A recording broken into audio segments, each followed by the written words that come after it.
Nous allons poursuivre nos échanges avec un nouveau panel concernant les mémoires d'après-guerre. Et j'invite Mathilda Tashika à me rejoindre sur scène. Mathilda est responsable des programmes scientifiques de WER. Elle pilote les actions et les publications portant sur les artistes femmes des 19e et 20e siècles. Elle est chargée de l'organisation des colloques en partenariat avec les musées et les universités. Elle coordonne le prix WER pour les artistes femmes. Elle est diplômée de l'École du Louvre, a travaillé à la Monnaie de Paris et à l'Institut polonais de Paris en tant que responsable des arts visuels. Elle est également commissaire d'exposition et critique d'art et elle prépare une rétrospective de la sculptrice polonaise Wanda Szelkowska au musée Słuch. Merci beaucoup Mathilda de ton aide dans l'organisation de ce colloque et de ta présence aujourd'hui pour ce panel. Merci beaucoup de m'avoir donné la possibilité de participer à ce colloque en tant que modératrice. Je vais faire une très rapide introduction parce que l'idée n'est pas de prendre du temps de parole de nos invités qui doivent rester au centre de l'attention.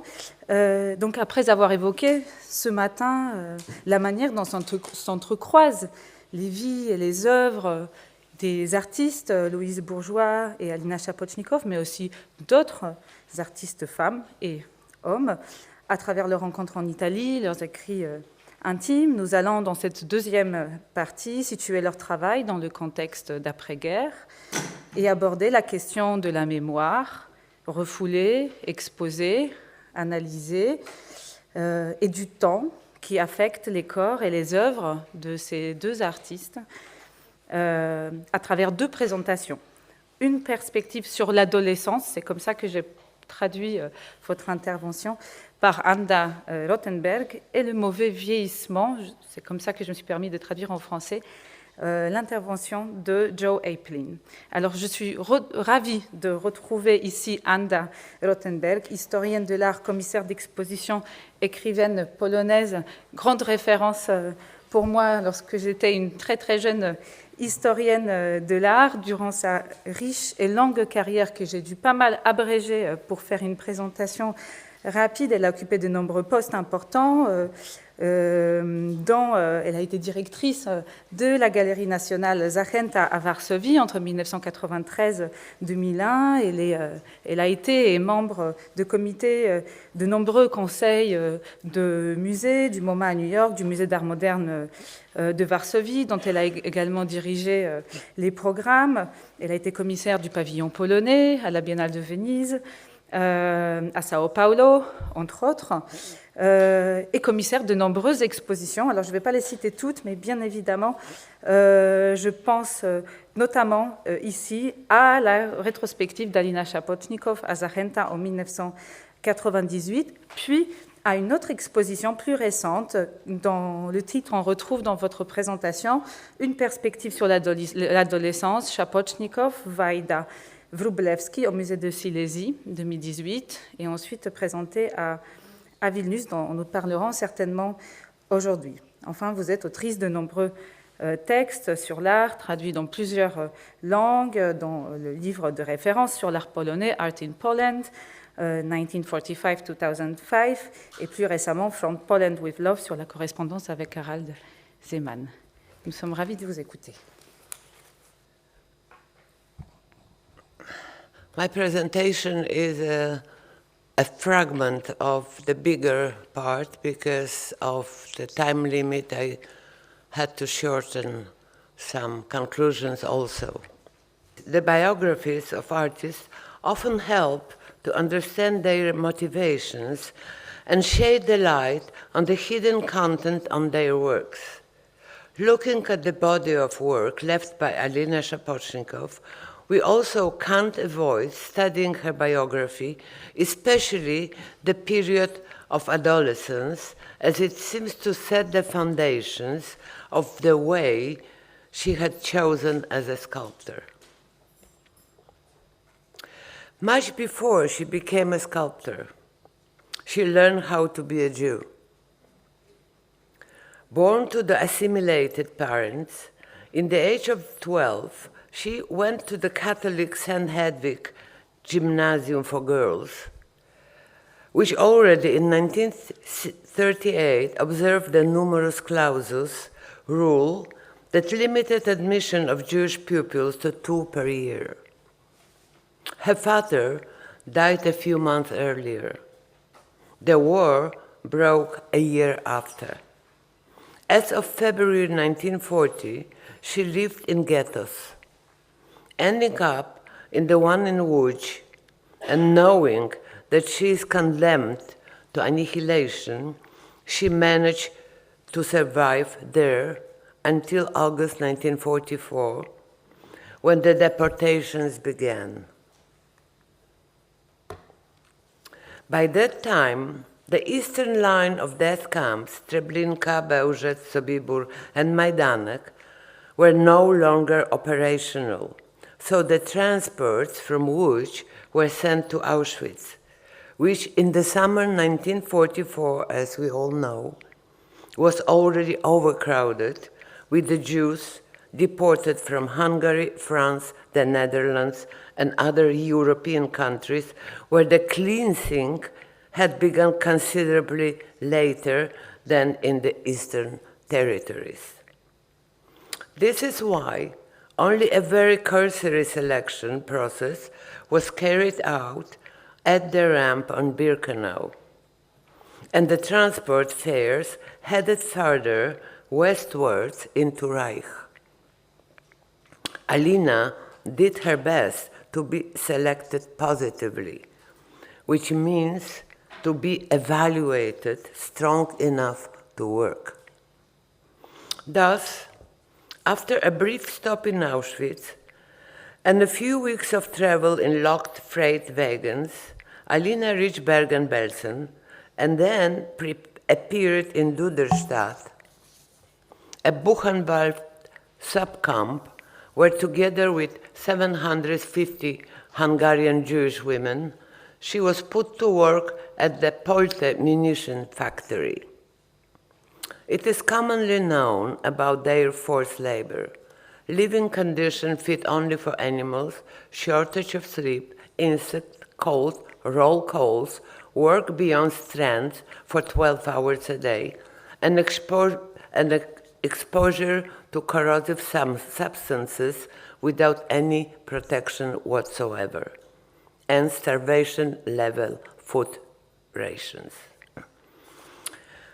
The evacuation of the armament plants began on April 9, 1945. The prisoners reached Theresienstadt on April 26, after a 3-week-long march. On May 3rd, the city was overtaken by Red Cross units, followed by the Red Army on May 8th. Convinced that her mother was dead, Alina did not try to make her way back to Poland, and instead headed for Prague, where she began to study sculpture under Otto Karwelnicki and subsequently Josef Wagner at the Academy of Arts, Architecture and Design. She was already 19. Thus, she has spent the whole period of adolescence escaping from persecutions and death. Neither in Prague, nor in Warsaw, nor even in Paris, where she continued her studies and where she later moved permanently in 1963, did the artist share any details of her life in the ghettos and the camps. Nor did she make any direct information of them in her work. The only exceptions was a sculpture in the Souvenir series made towards the end of her life, where she introduced the copy of the only memento of pre-war years. This was a summer holiday photograph showing her as a young girl with braids, seated in the bathing suit on her father's shoulders. She went to study in Paris in 1948, but after a year she fell seriously ill and was treated at Paul Brousse Hospital in Paris. In October 3rd, 1949, she wrote the letter to her future husband, later the internationally recognized art critic and curator Ryszard Stanisławski, in which she drew her projection of happiness, sex and food. The rather lascivious pose in which she depicted herself resembles those of the female figures by Jean Fautrier, illustrating l'Alléluia, in line with Bataille's thesis that the emptiness of existence can be confronted only by overcoming one's shame in striving for sexual pleasure. The need to be loved had awoken in her much earlier in the ghetto in Łódź, where at the age of 16, and despite all the atrocities, she found time to flirt with boys in the neighborhood and would even date two at the same time. The same situation happened in Prague, where she had two lovers at once. She was rather petite and very pretty. She also had the courage not to hide her sexuality, which was not a typical attitude for women in 1940s Europe, and rare even among female artists. If we consider the fact that the first works of Louise Bourgeois, overtly referencing sex, only came to the fore in the beginning of 60s, and the monstrous Niki de Senfal She was shown in Stockholm in 1965. Needless to add that both these artists had problems with their fathers in their childhood, but they grew up under totally different external conditions. In this context, Szapocznikows' lack of prudishness, or perhaps sense of ease with her own erotic needs, appear even more pronounced. According to some oral confessions, she was very haptic and straight in her solutions. After coming back to Poland, she had an affair with the painter Wojciech Fangor. For the practical reasons, as they both had children, she offered to his wife ménage à trois. It was him who didn't agree. For the time being, however, intimate themes were absent from her public work. In Poland, where she returned together with Stanisławski in 1950, she adopted a son and entered some competition for official monuments commemorating war heroes and victims. Not successfully. The Polish authorities did not accept the naked woman representing the hero. Instead, she gained the recognition showing her adult sculptures. First Love, 554, and Difficult Age, 55-56. The latter possibly referring to Degas' La Petite Danseuse de 14 ans, but both expressing the adolescent pride mixed with sexuality and somehow similar to the female torsos by Louise Bourgeois done in 1960.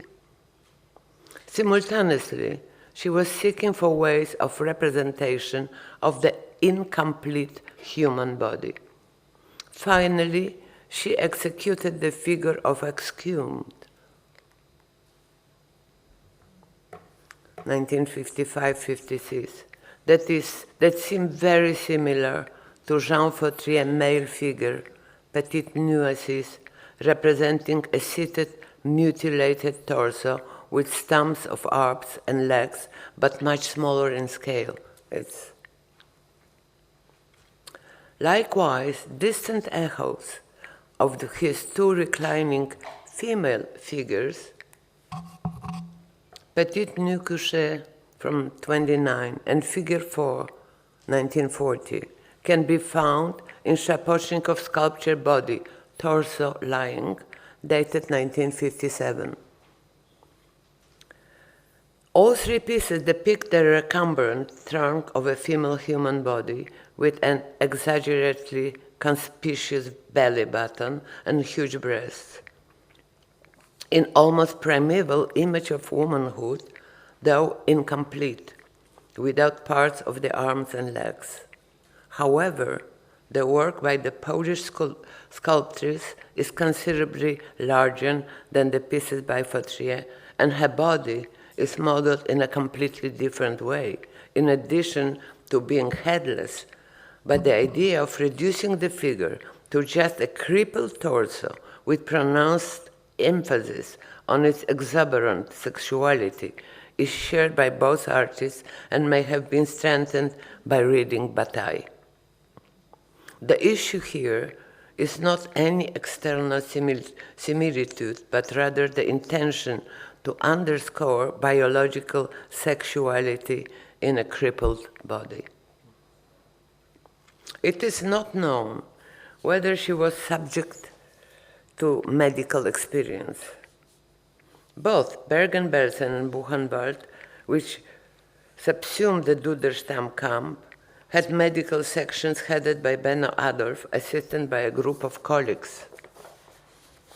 None of them was brought to account after the war, even though most of them participated in various experiments in one way or another. The artist's post-war illness was not diagnosed with great precision. As we know, all we know is that an operation of her reproductive organs was of no help, and what actually saved her life was treatment with streptomycin, still experimental at the time.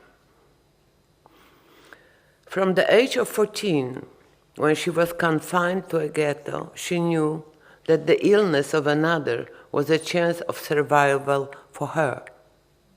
In that world, an illness could feed a healthy person. So she believed to be healthy until the end of the war.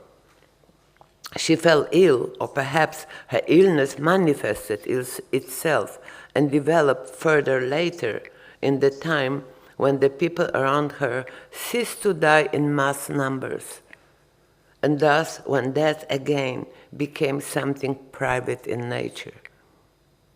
But when one does not survive, one does not survive a war in order to die. Her treatment in 49-50 saved her life, but deprived her of fertility. Thus, her body lost its integrity. At the age of 24, she became an incomplete woman. This incompleteness, however, was inside her body, which on the outside remained beautiful and looked intact.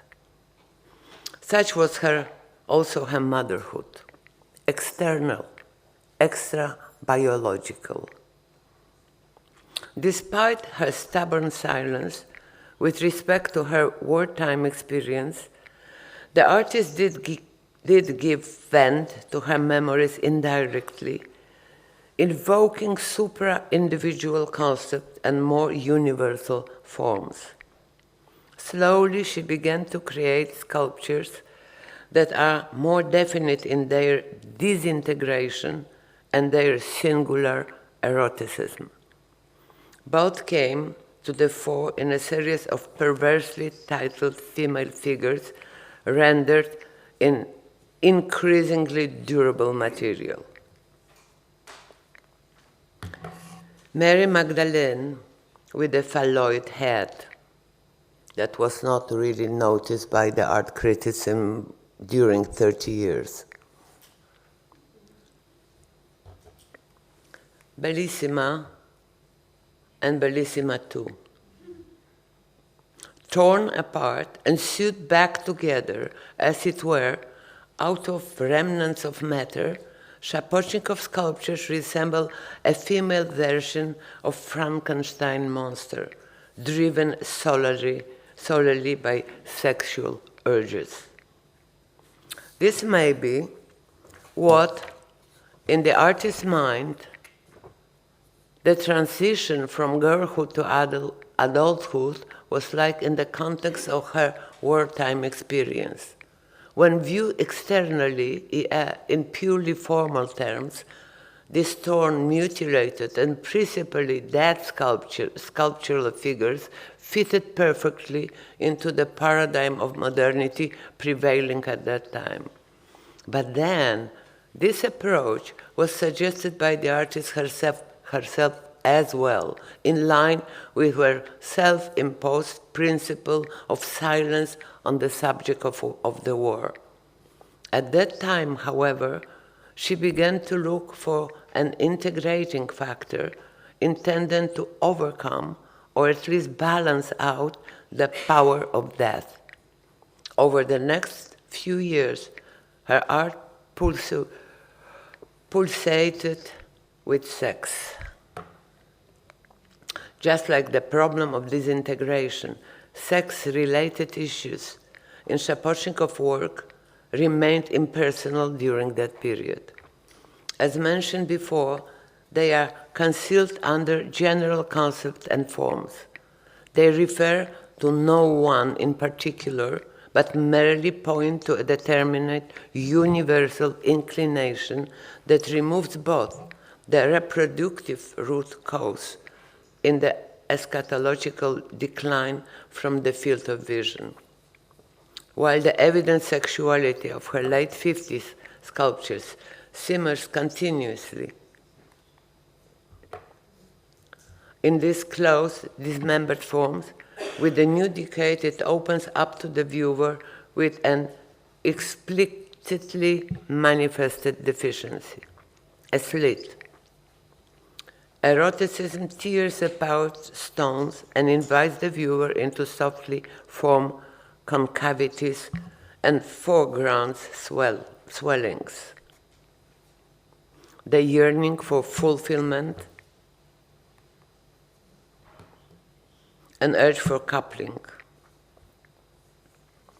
Interesting, when art begins to quote in her sculptures the forms cast directly from biological reality, from fragments of living body, the eroticism has gone.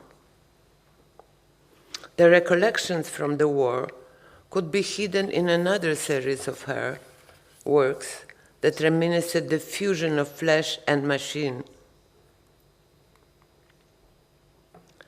characteristic of such sculpture as machine en chair, which uses car parts. The sculptures of this series, indicative of a process of embodying, were also accompanied by attempts to melt fragments of machines with formless, fleshy matter into more abstract forms.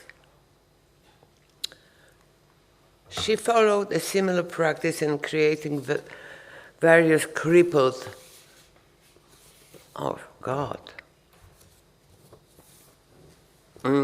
mutant figures such as Goldfinger, representing gilded female leg stumps growing upwards from a crotch sealed with a car's suspension spring.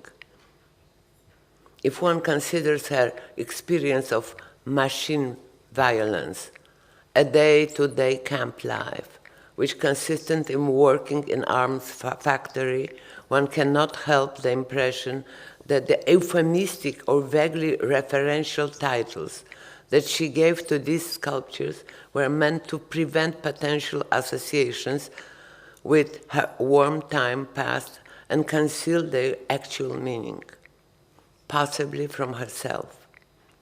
The only option left was to view them externally, something to be considered in terms of re-representation, machine as sculpture as body. What is intriguing here is her possibly instinctive pursuit of the line of reasoning proposed by Michel Foucault. It remains unclear whether Szapocznikow ever met the French philosopher in person. Nonetheless, even if her knowledge of his theories was only fragmentary, one may notice the characteristic convergence with the philosopher's view in the way she perceived the relations between violence, insanity, corporeality, and sexuality. A notable circumstance here is the fact that some of philosophers' observations facilitate finding a key to deciphering the sculptress's artistic intuitions. This applies in particular to his obsessions relating to the hypersensitive phase in the development of a human being, which in her specific case could be described as infection with death, remembered and actually even archived by her body. Like the earliest, or at least earliest known direct cast of the artist's body was made in 1962. In its brutal literality, which went beyond the previous experience of art, it did not find immediate use. The plaster was merely a mold. Then the artist cast this very leg in bronze. She added gloss to the buttock and placed it on a granite pedestal. Urszula Czartoryska wrote, "Where the leg should be joined to the hip, the bronze of this form is ostentatiously polished, as though it were a sovereign object, like a huge piece of jewelry or a secular relic. But one cannot help the impression that it is placed on a butcher's block, and there is something quasi-pornographic about its ostentation, not just in the traditional sense of the word, but also in the sense of cannibalistic pornography, though this may ultimately boil down to the same thing."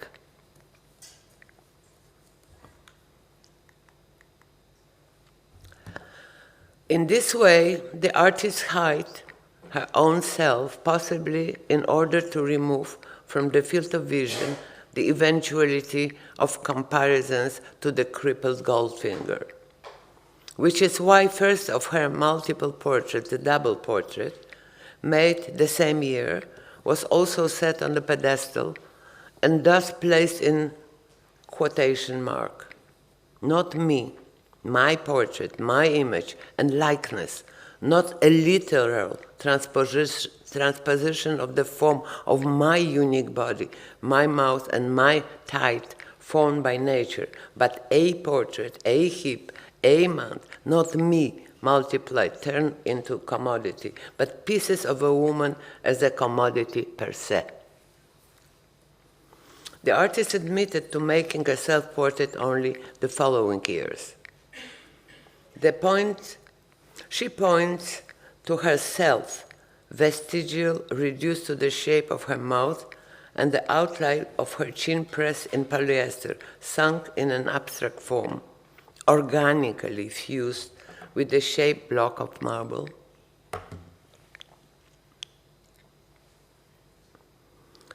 Or cast in bronze, like in Self-Portrait 2.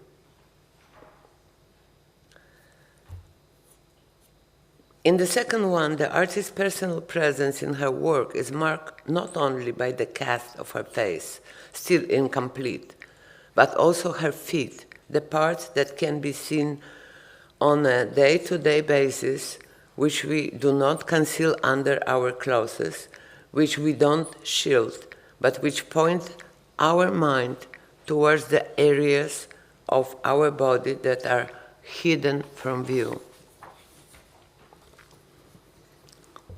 There is nobility in your face. It is truth in its eyes, which you use to say the word. But your hairy parts, those beneath your dress, are no less true than your mouth. Secretly, to these parts, open onto the words filth. Without them, without the shame that is always linked to their use, the truth ruled over by your eyes would be stingy at best. This is how Bataille Alleluia begins. Concealment from view, then, underscores the dark, sinful, filthy attractiveness of the intimate parts of the body. Soon, however, impressions were also taken of these sinful breasts, buttocks, and bellies to become objects in themselves, but also building material for other sculptures. Legs, mouth, bellies, breasts, fragments of the face, a body dismembered, continuously incomplete,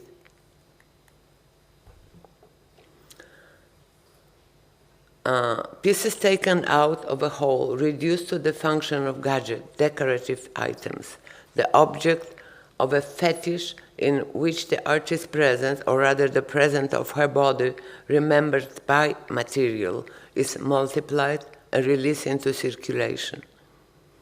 By that time, the quotation marks of artwork had been discarded, and what remained was the identity of the body, obstinately placed before the viewer's eyes.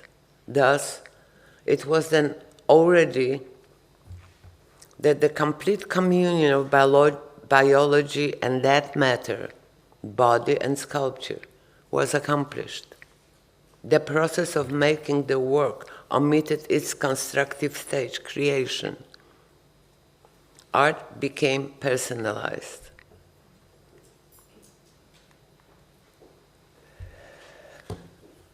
The fragments of Szapocznikow bodies, those breast, mouth, legs defined as tertiary distinctive features, but socially recognized as the most attractive indicators of sex due to their statistical erogeneity, so important to the artist, were a tautological demonstration of the self of the woman, who knew that her body was perceived fragmentarily and externally.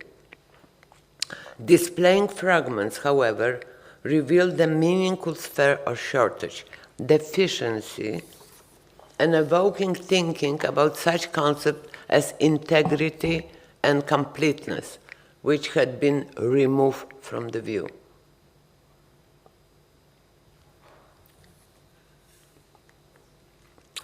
The work that speaks, or rather screams, of this incompleteness is the polyester flesh-like headless torso, sunk into the formless matter of black polyurethane, a toxic, carcinogenic, and impermanent material, in which another sculpture, plongée, was drawn nearly literally, as was Stella, with exposed knees and a black smeared mouth. That latter series, involving the use of polyurethane, does not fall within the category of playing with art with which Szapocznikow tried to position herself in the Paris artistic scene, and of which Pierre Restany wrote that the mass of polyurethane was a night from which woman emerges. It was made soon after the anti-Semitic campaign by the Polish authorities initiated in March 1968. Professor Agata Jakubowska observed, in March 1968, Alina Szapocznikow, a woman of Jewish descent who had been held captive in ghettos and camps, was in Poland. Her friends have reminisced how terrified she was by the intensifying anti-Semitic campaign. She reputedly sometimes asked them to hide her. In the context of March 68, this black mass of polyurethane may be deciphered as anti-Semitism spreading all over Poland again. It is not a night from which, according to Restany's statement, a woman emerges.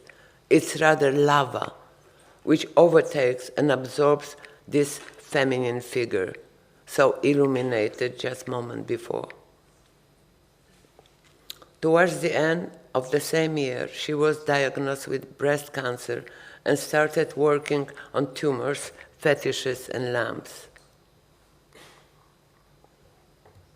She made them alternately. Fetishes and lamps are built out of casts of her breasts and buttocks, as if the artist desired to extend her existence beyond the age of life. While all those parts severed from the whole and multiplied in Szapocznikow sculptures have a common ontological status. They represent not living.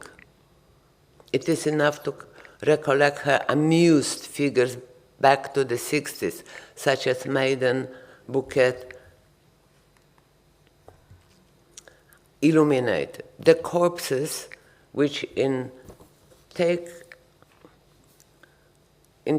on the form of phantoms of a living body, obscene in their nude exposure, take part in a kind of necro-performance. They preen themselves with the remnants of the body sewn together, bedazzled with nudity, or a few years after, rest on erected phallus as mad fiancé. All the characters in this theater of specters, despite their deadness, repeat the incarnation that accompanied the hundreds of the living who tried to leave to posterity a testimony of what they had experienced. Not omnis moriar, not all of me will die. And the hidden conviction visible in her art as of late 50s or even already in the 40s, life is sex.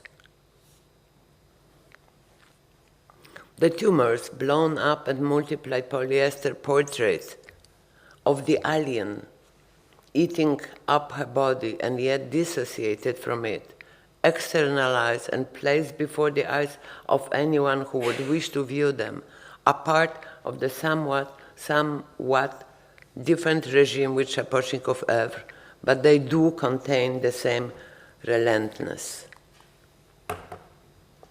Not all of me die. Or at least, it is not only me who will die.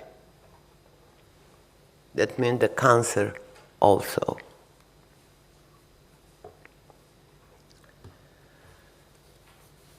In 1967, the artist cut out the photos of beautiful women from the glossy magazines, according to what Piotr told me, and combined them with the dead victims of one of the extermination camps, taken from an illustrated book. 2 years later, the faces of young, beautiful, living women are hugging up to them in more rough manner. But the artist also made a more personal souvenir, a small shield of polyester into which is sunk an enlargement of the only pre-war photograph of herself with her father, already mentioned above. Placed under the hard coating of the transparent substance, it is one element of a collage which also includes, among other things, one of the most drastic camp photographs. The little Alina barefoot is pointed at that body. In this way, for the first time, openly and publicly, the artist not only brought up the memory of the camp victims, but also made a reference to her personal past, revealing what she probably saw exposed in all its cruelty, her being doomed to a degrading death amidst the nameless mass of many just like her, contaminated, stigmatized, and defenseless. The fact that she had survived did not remove from the horizon of her thoughts the very fact of being condemned too. That means of potentially sharing the fate of millions of those whose remnants enrich the soil of hundreds of towns in the described by Timothy Snyder bloodlands between Babi Yar, Auschwitz, Bergen-Belsen, Buchenwald, and Flossenburg. This is the soil from which the herbarium grew. Last multi-part work distorted almost two-dimensional remnants of what had once been a human being, tossed onto the surface of cheap plywood like withered skin slaughtered from a dead body. Andrzej Wajda wrote in memorial article after Archie's death, "Yes, with her masculine mind, shaped by history of the preceding 30 years, Alina found her feminine nature. She gave herself to us. She made impressions of her body to create sculptures which could never have existed in the male world. I only found out that she was seriously ill a few days before her death, but I think it's normal that none of us knew about it, that you could not tell just looking at her. When you have been through what she saw in her childhood, life is neither good or bad. It appears to you in its cruel clarity and leaves no room for sentimentalism." Thank you.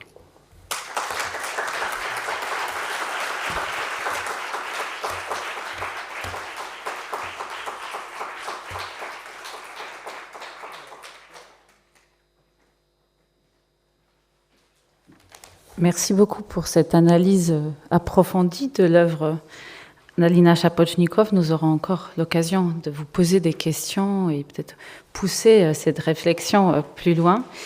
Notre deuxième intervenante est Jo Aplin, qui est professeure au Courtauld Institute of Art, spécialiste d'art moderne et contemporain, notamment de l'art britannique après 1945. En tant que professeure associée et invitée, elle a également enseigné au Canadian Centre for Architecture à Montréal, University of Cambridge Center for Gender Studies ou plus récemment à l'Université Paris 1 Panthéon-Sorbonne.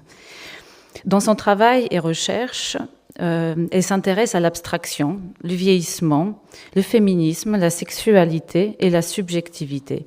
Elle est autrice de nombreux ouvrages, dont Lee Lozano Not Working, publié en 2018, pour lequel elle a reçu le prix du National Museum of Women in the Arts, Alison Wilding, 2018 également, ainsi que Eccentric Objects, Rethinking Sculptures in the 1960s America, paru au Yale University Press en 2012. Pour finir, mais il y a d'autres ouvrages. Yayoi Kusama, Infinity Mirror Room, Fallis Field, publié en 2012 également. Elle est aussi éditrice d'Oxford Art Journal et co-éditrice de nombreux numéros spéciaux de Tate Papers, Oxford Art Journal et Art Journal. Actuellement, elle travaille sur un livre qui portera sur le vieillissement, l'art et le féminisme dans l'art américain. Et c'est aussi la raison pour laquelle vous êtes là pour parler de l'œuvre de Louise Bourgeois, mais aussi de Alina Szapocznikow, dans une présentation au titre bien provoquant, Aging Badly, mauvais vieillissement. Merci beaucoup à M. Hélène Valenton pour l'invitation. Je suis ravie d'être ici. Donc, excusez-moi, j'ai un rhume. Excusez-moi si je dois tousser de temps en temps, mais j'essaie. Donc,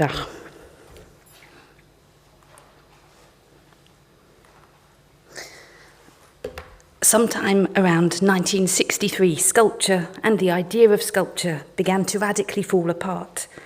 A particular subset of objects made from latex, plaster and cloth renounced the earlier modernist reliance on internal framework and fixed structure. They succumbed instead to the downward pull of gravity, as though the works were analogues for bodies in a state of slow senescent decline. At times it was hard to tell if you were looking at the back or front of a work, or if you were encountering the inside workings or rough edges of the sculpture. The line between inside and out, hard and soft, abstract and figurative, beginning and end, threatened to collapse completely. A group of plaster and poured latex sculptures exhibited at the Stable Gallery in New York in 1964 by Louise Bourgeois exemplified this new sculptural and conceptual turn towards making objects caught on the cusp of appearing incomplete and unfinished. Leurs was a latex puddle of layered rubbery folds set solid in a roughly pyramidal format. Formally, it sits somewhere between a pile of pancakes and a melting fecal coil, sculpture as a state of disrepair or ruin. The edges look dusty, some patches glisten, others are duller and more opaque. The critical reception of this powerful but rather repellent show, as one critic put it, was mixed. Michael Fried dismissed Bourgeois' excremental brown rubbery forms, while a critic for Arts magazine said the show was melancholic and gave the overall impression that the sculptor hadn't felt like working. However, these new works signalled a decisive moment in Bourgeois' career. It repositioned her alongside artists a full generation younger, such as Eva Hesse, who also began to work with new and unconventional materials in the mid-60s. Hesse, though, was in her 20s when she started out in the early 60s. Bourgeois was in her 50s, and already into a new phase of a career that had begun in Paris in the 30s. The show was significant for another reason, too. It marked the end of a decade-long hiatus during which Bourgeois barely made any work at all. Instead, she underwent an intensive period of psychoanalysis. Rondo for L, which we met earlier, is a circular, rough-edged Gordian knot made in homage to her then analyst, Dr. Lowenfeld. When Bourgeois started making art again around 1963, the new work took a dramatically different direction, away from the wooden, totemic abstract figures or personages she'd exhibited over 10 years earlier. Critic Daniel Robbins described the relationship between the new work and Bourgeois' earlier wooden totems as an old acquaintance, once darkly lean, elegant and aloof, who had come back from a long journey, transformed, fleshy, chalky, round and organic. And I find this visual metaphor striking, an old friend who returns transformed, aged, by the long journey from upright and elegant to fleshy, round and organic. For Deborah Y., Bourgeois' abrupt change in style in the 60s revealed a new maturity, as if to suggest that the work had aged alongside the artist. Years later, Linda Nochlin would put it more directly when she described Bourgeois' turn toward working with soft materials as feminine and geriatric, yoking gender and aging directly in what Nochlin would dub Bourgeois' unique old age style. Nochlin was referring to Bourgeois' work with fabric in her 70s and 80s. However, that notion of aging being intimately entangled with the material aspect of the sculpture is something I want to hold on to here in relation to Bourgeois' much earlier latex and plaster pieces, made when she was in her 40s and 50s. It was something Bourgeois also recognised in her work. In 1978, she described the latex costumes and sculptures for her performance, A Banquet, A Confrontation, as material substitutes for the human body, with those pieces that were, she said, full and firm to present a young person, pitched against others that instead appeared shriveled up and very old. The performance had a vulnerable confessional tone, as Jerry Gorovoy described it, with each participant sharing a vulnerable story from their own life as they took their turn parading around the object-lined banquet table while sporting the latex costumes. Describing the latex works included, Gorovoy pointed out that on the one side, the latex pieces are much older than the other, because the work is to do with the relationship between young and old and the passing of time. And Bourgeois put it rather more bluntly: the older person is here caught reminiscing about their youth, forced to face how limited and uninteresting they are. It's a form of therapeutic talking cure, and Bourgeois suggested that after having done so, the participants would feel finally that they are all grown up. The confrontation between young and old is performed both literally through the participating bodies and metaphorically through the varied degrees of aged latex. permitting both a material and psychological confrontation between the young and the old, each of whom, Bourgeois supposes, may be a little in love with the other. As soon as artists began to work with latex in the 60s, the question of the material's longevity came to the fore. Elizabeth Sussman describes the appearance and limited lifespan of latex sculpture as an anticipation of aging. She was referring to latex's built-in obsolescence. It's a famously unstable material which deteriorates, drying out and becoming darker and more brittle over time. And although Sussman was writing about Hesse, she could just as easily have been describing any number of works made in the 60s by artists including Bourgeois, Alina Szapocznikow, who in 1963 also began to work with flesh-like materials. These blurred the line between what critic and curator Lucy Lippard dubbed soft and apparently soft forms, which included polyester resin and poured plastic foam. The bellies and body parts Szapocznikow made in the 60s and early 70s comprised swollen, semi-opaque tumours, draped puddles and ravaged spills and spreads of skin-like forms that share much formally with the work of her New York-based contemporaries. And like Bourgeois, Szapocznikows work spoke directly both to the condition of advanced sculpture at that time, as well as to her own personal circumstances about which others, including some of those present here today, have written so powerfully. Bourgeois, of course, lived until she was 98 years old, and the lion's share of her international success happened when she was in her 70s. Hess and Szapocznikow both died much younger, aged 34 and 47 respectively. But my interest in ageing is not really guided by the question of chronological age, the usual barometer by which a subject is aged, biologically and culturally. Neither is my interest that of a material scientist. I want to shift the emphasis away from the artist's own old age to propose that, in fact, the question of ageing was a theme that preoccupied Bourgeois throughout her life.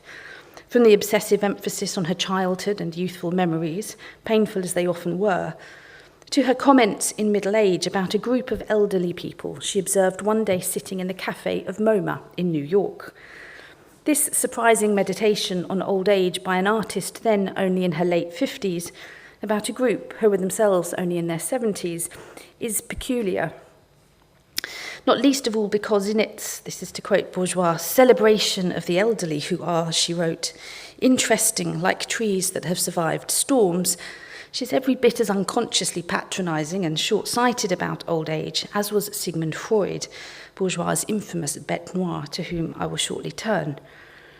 In fact, it seems that faced with the image of old age, Bourgeois finds herself, if not quite lost for words, then struggling to express her sentiments on the theme, her efforts falling short of what we've come to expect from an artist usually so eloquent. Her writings, particularly those dubbed her psychoanalytic writings, to which this statement belongs, tend towards the violent, the acerbic, the retrospective, the precise and powerful.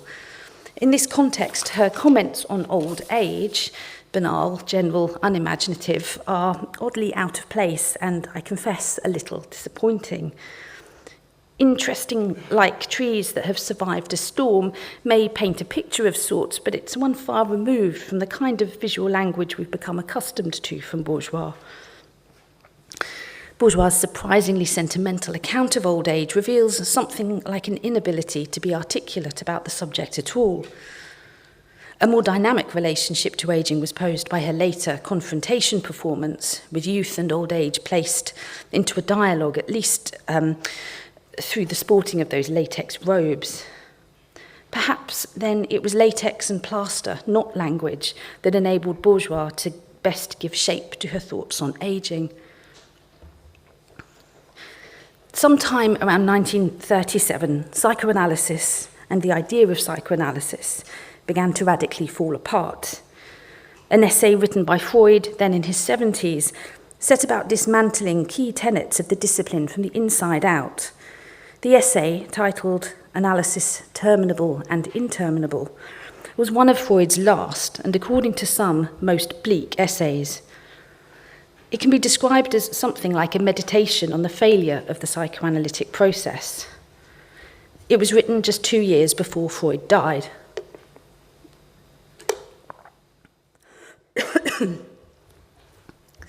The essay was a clear-sighted attempt at reflecting on Freud's career, in which he addressed the shortcomings and failures of psychoanalysis and his own practice. His focus was on where psychoanalytic treatment stops working or is ended abruptly. He preferred the terms unfinished or incomplete to describe such a terminated analysis. Freud even asks whether, in fact, psychoanalysis was suitable for the treatment of the most acute cases. And more presciently, he asks what the analyst should do about the fact that in some cases earlier seemingly resolved problems return, which would suggest that the previous analysis failed. Some things, he thinks, can never actually be solved at all by psychoanalysis. Treating analysis as a question rather than as a given, Freud is curious about what might constitute the end of an analysis. How does an analyst know when is the right time to bring things to a close? What about when an analysis ends abruptly due to the death of the analyst? What about when they retire? And what might be the impact be on both when faced with what Freud described as the gruesome business of getting old?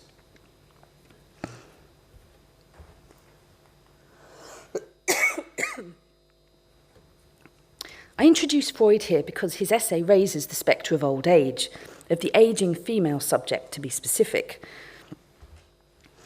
He famously considered 50 to be the last point at which analysis could successfully be started.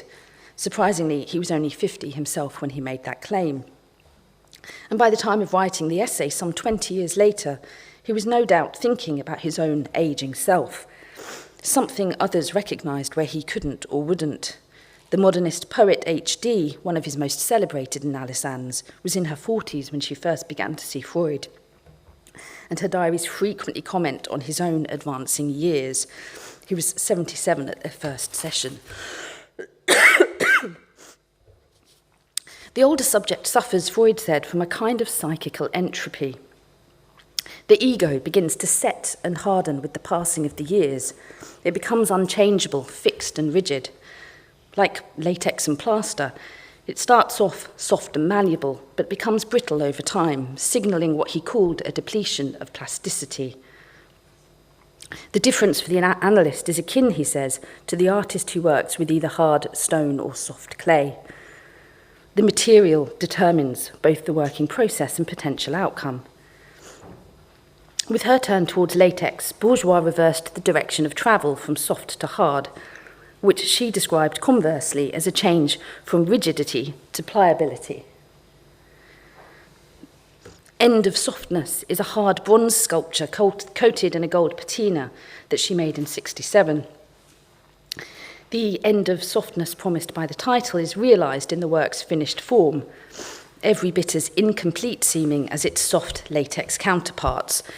It looks like it's collapsed and folded in on itself, less a visualisation of the aged, hardened ego Freud described than the visual undoing of his metaphor, registering instead as an object that slipped from soft to hard to soft, or apparently soft, in its final shiny form. And I'm showing it here alongside the equally amorphous abstract amoeba, another title suggesting the state of the work as on the way to becoming something else. The psychoanalyst Jameson Webster has recently pointed out that psychoanalytic literature is filled with sculptural and object-like examples, from the Gordian knots and topographic readings of Lacan to Freud's fascination with the antiquities lining his office and desk, Freud's toys, as Bourgeois dismissively called them. Moreover, she writes, the work of Bourgeois does not so much describe or bear psychoanalytic interpretation as offer its own evidence of a psychoanalyst in process. Her sculpture, Webster says, is the material fact of her psychic life. To that end, Bourgeois' work reveals a kind of hidden sculptural labour in the very creation of psychoanalysis. Simply put, I'm interested in something earlier critics either somehow intuited or otherwise projected onto Bourgeois' new work in 1964, namely the process of ageing as it manifested in her new work.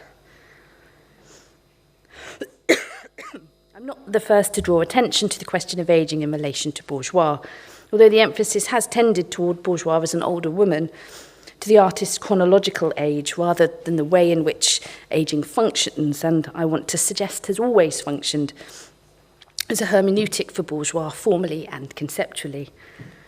Through their respective critical encounters with ageing, of ageing bodies, of ageing objects, of ageing ideas and theories, Freud and Bourgeois embarked on projects that entailed the critical dismantling of their chosen fields of practice. For Bourgeois, it was the idea of sculpture she set about upending, softening its edges, collapsing its forms. Freud, for his part, set about dismantling the very idea of psychoanalysis.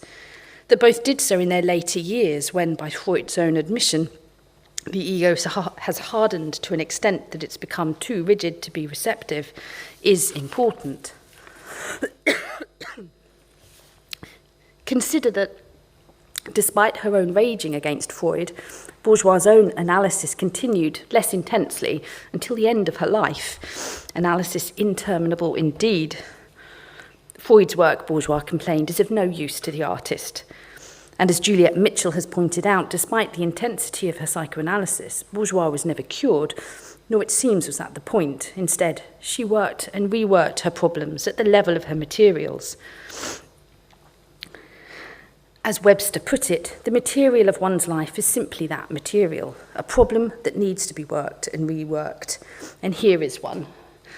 Her 1963 latex sculpture portrait. This was first shown in the Stable Gallery show, and it's been described by even its most ardent admirers as an incredibly ugly work. At best, portrait looks unfinished. It was made by pouring molten pigmented latex into the leftover moulds of a plaster cast of Bourgeois' self-portrait torso from the same year. In the process, the structural integrity of the piece disappeared, along with the self and torso of the title, into something closer to a pure, if abject, abstraction. The act of separating the latex from the plaster mould saw those breast-like formations of the former reduced to deflated protrusions that spread down the middle in oddly phallic forms. From self-portrait to portrait, the work moves from the particular to the general, the individual to the abstract, a blood-red and rubbery travesty of what a portrait looks like or should do. If it's a face ruined, ravaged even by the process of its becoming or coming apart. When, in 1971, Simone de Beauvoir published her groundbreaking book on ageing, she addressed the disappearance or failure of representation that is so often the fate of the older woman. Then, in her early 60s, de Beauvoir turned her attention to the invisibility of the older woman in Western society. And she cites Marcel Proust's description of ageing as a form of abstraction in his 1913 novel, Time Regained. Here is Proust, apologies, I'm going to read the translation in English. And now I understand what old age was. Old age, which of all realities is perhaps the one of which we retain a purely abstract notion for the longest time, and the one we have the hardest of times giving shape to as a concept and reality. And it's with this idea of ageing as an abstraction that I want to conclude, rather than de Beauvoir's rather more familiar emphasis on the encroaching invisibility of the older subject. And we might add, of course, the older female artist in particular. Bourgeois and Freud's respective encounters with ageing and ageing badly, ideas and materials ageing badly, were radically different. What Bourgeois intuited and Freud ultimately struggled with was the concept of ageing as a productive abstraction and not an irresolvable, interminable even problem in need of solving. Bourgeois knew this well, and she bore the fact of ageing as both burden and basis for her work. I've schlepped Louise Bourgeois around with me for more than 40 years, she wrote in 1957. And despite her struggles, of course, she would go on to do just this for another 40 years, using it as both source and subject for her life's work. Thank you.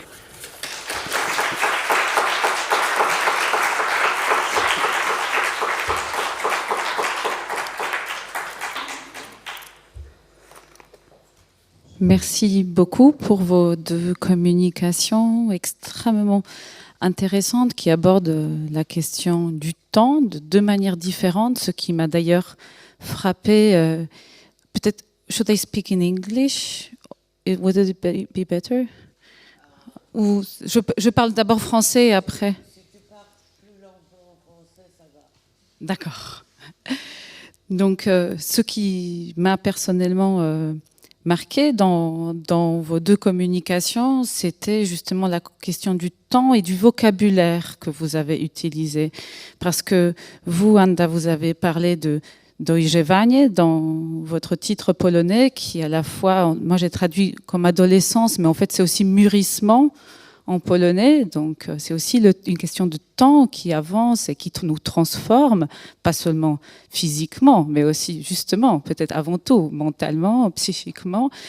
Et vous, Jo Eplin, vous avez parlé de aging, donc vieillissement, donc une autre manière de penser le temps qui progresse dans une vie, mais surtout, peut-être avant tout, dans vos présentations, dans une œuvre.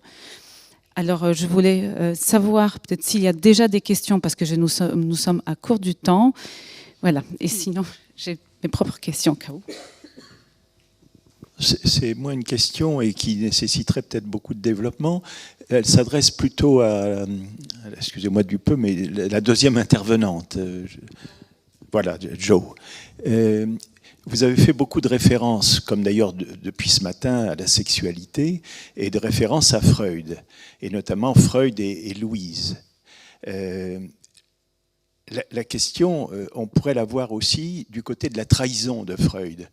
Comme vous le savez, après les travaux de Jeffrey Mason, on a découvert, grâce à Anna Freud, un certain nombre d'œuvres, de correspondances, de lettres avec Wilhelm Fless, où finalement Freud avoue que pour des raisons alimentaire et de notoriété, quand il était jeune médecin à Vienne, de retour de France d'ailleurs, il a abandonné sa première théorie psychanalytique, qui était une théorie de la séduction, pour la théorie des traumas. Or, en art, ça a des conséquences. La séduction, ça a des significations multiples et profondes, que ce soit la séduction ou les traumas.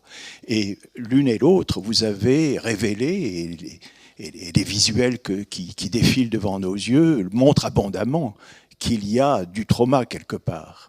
Donc, si vous pouviez esquisser, puisque là on va partir à déjeuner, mais esquisser quelque chose qui serait de l'ordre des réponses possibles, en art évidemment, puisque c'est ce qui nous réunit ce matin, avec ces deux grandes artistes, et les traumas, et la séduction peut-être aussi.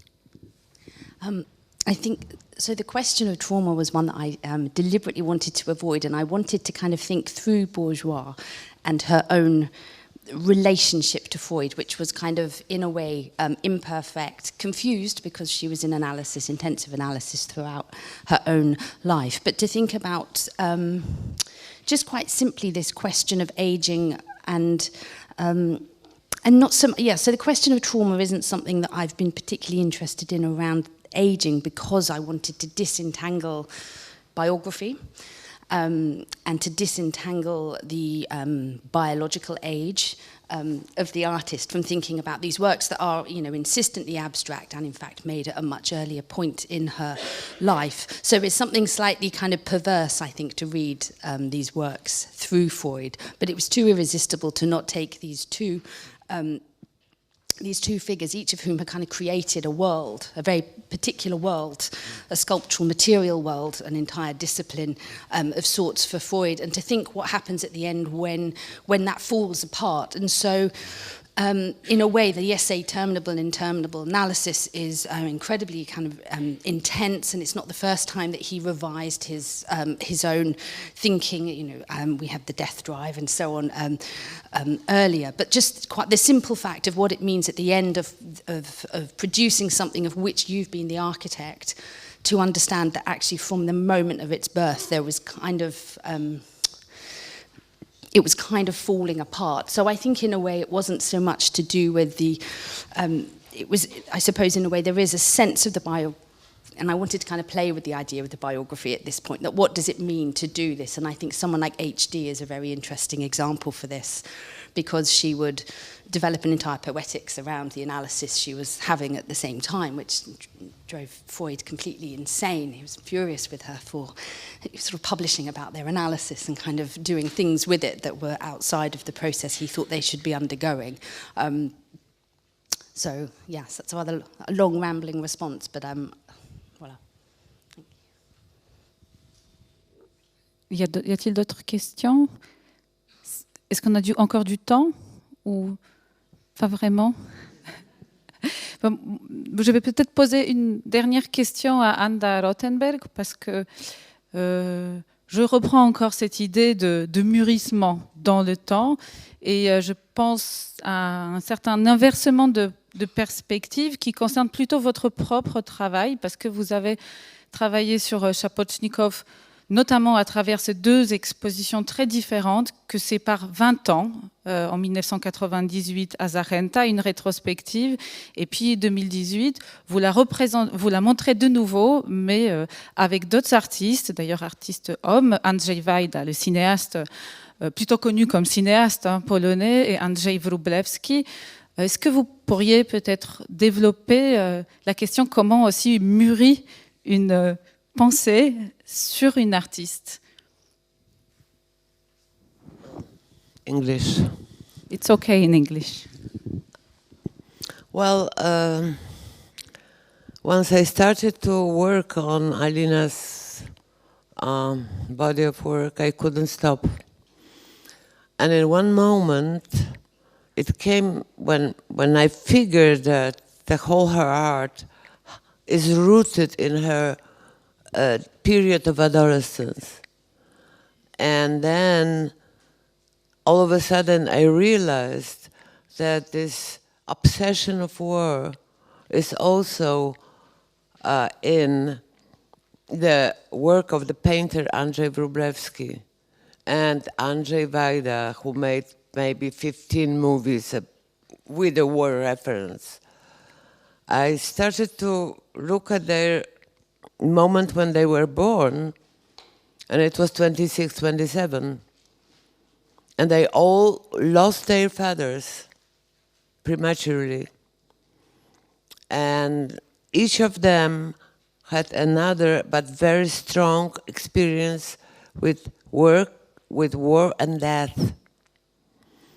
And then I restarted my researches, and I tell you that I made a lot of discoveries also in the new interpretation of the work of Alina Szapocznikow in the comparison to Andrzej Wróblewski mainly.